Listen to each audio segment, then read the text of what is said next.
Sir Palla Rajeshwara Reddy గారు ఉన్నారు. Sir ఏం జరిగింది సభలో, ఎందుకు ఇలాంటి ప్రవర్తన చోటు చేసుకుంది? ఇవాళ ఈ రేస్ మీద మాకు అవకాశం ఇవ్వండి, చర్చ పెట్టండి అని చెప్పేసి వారిని రిక్వెస్ట్ చేసినాం. ఇవాళ బిల్లు తర్వాత అయితే కూడా బిల్లు తర్వాతనే చేయమని చెప్పి కూడా చెప్పినాం. దాన్ని వారు ఒప్పుకోకపోతే, దానికి సమాధానం చెప్పకపోతే, మంత్రులు కూడా ఎవ్వరు లేరు, ఒక్కరే మంత్రి ఉన్నారు అందులో. కాబట్టి అని చెప్పి మా నిరసన తెలియజేస్తూ మేము మొత్తం కూడా వెళ్ళినాం. వెళ్ళిన వెంటనే ఒక 3-4 నిమిషాల తర్వాత కాంగ్రెస్ సభ్యులు మొత్తం కూడా వాళ్ళు ఇష్టం వచ్చినట్టు బూతులు మాట్లాడడం, వాళ్ళు మేము ఏదైతే చూస్తుంటే పేపర్ మీరు చూస్తే కూడా ఇవాళ తెలుస్తుంది, పేపర్ని ఉండలుగా చేసి మా మీద వేయడం అనేది ఫస్ట్ జరిగింది. ఎందుకు వేస్తున్నాం అని చెప్పేసి ఇటు తిరిగేసరికి మా మీద వాటర్ బాటిల్ వేసిండ్రు. ఆ వాటర్ బాటిల్ అయిన తర్వాత ఇమ్మీడియట్గా మాకు చెప్పు చూపించే ఏందని చెప్పేసి మాట్లాడేసరికి చెప్పు చూపించేసి మీరు చూసినట్లయితే ఇవాళ అక్కడ మంత్రి మాట్లాడుతున్నప్పుడు వెనక ఆయన మాట్లాడింది కూడా తెలుస్తుంది. ఇంత గలీజ్గా ఒక అసభ్యకరంగా యథా రాజా తదా ప్రజా అన్నట్టున్నది. మొత్తం కూడా వాళ్ళు విచ్చలవిడిగా ప్రవర్తించిండ్రు.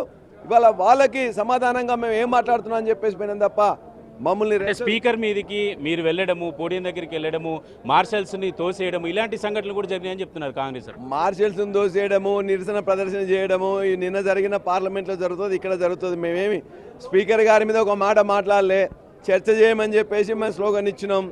చర్చ చేయమని ఇచ్చినాం తప్ప దాన్ని కంటిన్యూ చేయమని చెప్పింది తప్ప ఇంకోటి మేము మాట్లాడలే. చర్చ పెట్టండి, ఈ కార్ రేస్ ఏదైతే ఉన్నదో దాన్ని చర్చ పెట్టమని చెప్పేసి అడిగినాం. అది ప్రజాస్వామ్య హక్కు. ఇవాళ నిన్న రాహుల్ గాంధీ గారు కూడా అక్కడ పోయి దీని మీదనే కదా చేసింది. వాళ్ళు కూడా ఇలా అదాని మీద చర్చ పెట్టాలని కదా అడిగింది. వాళ్ళు కూడా నిరసన ప్రదర్శన చేసిండ్రు. మేము కూడా నిరసన తెలియజేసి చర్చ పెట్టాలన్నాం. చర్చ పెట్టాలంటే స్పీకరు మేము చూసుకోవాలి. అది ఒకవేళ ప్రభుత్వం స్పీకర్ గారితో మాట్లాడుతుంది. సభలో నిబంధనలకు సంబంధించి గతంలో బీఆర్ఎస్ పార్టీ అధికారంలో ఉన్నప్పుడే నిబంధనలు ఫ్రేమ్ చేసింది. సభలో నిరసన చేయొద్దు, పోడియం దగ్గరికి రావద్దని మీరే చేశారు. మళ్ళీ మీరే దాన్ని ఉల్లంఘిస్తున్నట్టు అనిపించట్లే? మేము నిన్ననే జరిగింది.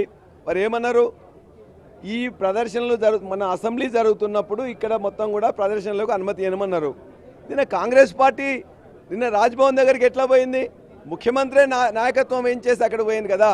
రెండు, ఈ అసెంబ్లీ మొదలైన తర్వాత, చాలు అయిన తర్వాత ఇక్కడున్న గాంధీ విగ్రహం దగ్గరికి కానీ, అంబేద్కర్ విగ్రహం కానీ, ఇంకో దగ్గర కానీ మమ్మల్ని పోనీయలే. నిన్న కాంగ్రెస్ పార్టీ యొక్క మంత్రులు, ఎమ్మెల్యేలు ఎట్లా పోతారు? అంటే వారికో నీతి, మాకో నీత.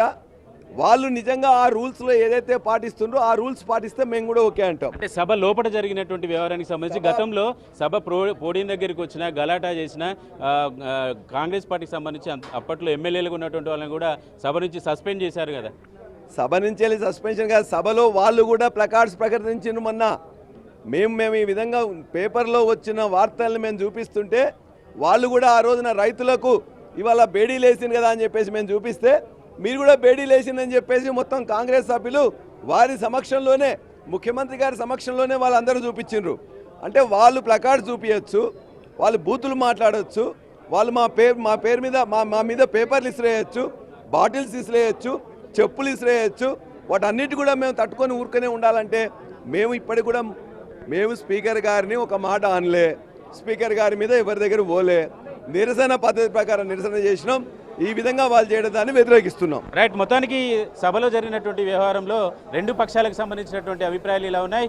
ప్రస్తుతం మనం సభకు సంబంధించినటువంటి విషయాలకు వస్తే ఇప్పుడే సభలో బెల్ కొడుతున్నారు. స్పీకర్ అధ్యక్షతన మల్లికార్జున సేపట్లోనే సభ ప్రారంభం కాబోతోంది.